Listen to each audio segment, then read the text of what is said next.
Gonorrhea is a sexually transmitted infection caused by the bacterium Neisseria gonorrhea, commonly known as gonococcus.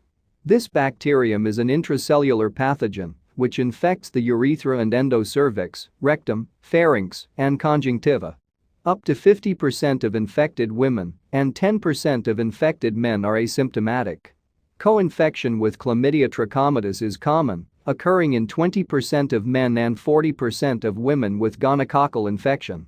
Period between the initial infection and symptom onset is about 2 to 14 days, and most symptoms in males occur between day 2 and day 5.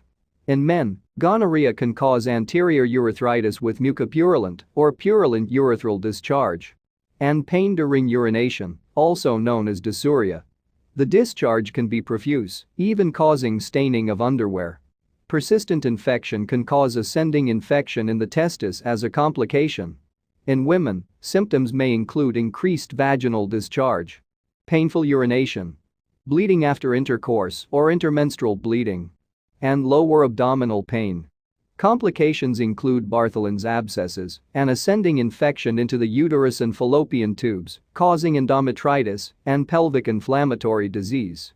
In pregnancy, gonorrhea is associated with preterm birth, postpartum infection, and neonatal purulent conjunctivitis due to vertical transmission during vaginal delivery. Rectal infection through repetitive anal sex may be asymptomatic but can cause rectal inflammation, also known as pertitis.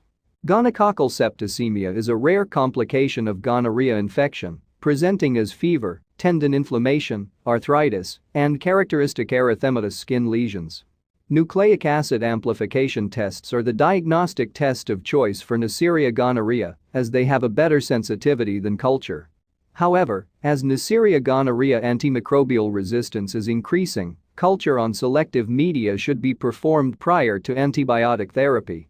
Mainly used antibiotic in the treatment of gonorrhea is ceftriaxone. Alternatives include azithromycin and gentamicin. Longer courses of antibiotics are required for complicated infections, such as inflammation in the testis and pelvic inflammatory disease. Patients should have abstained from sex for at least 7 days or until the treatment has been completed.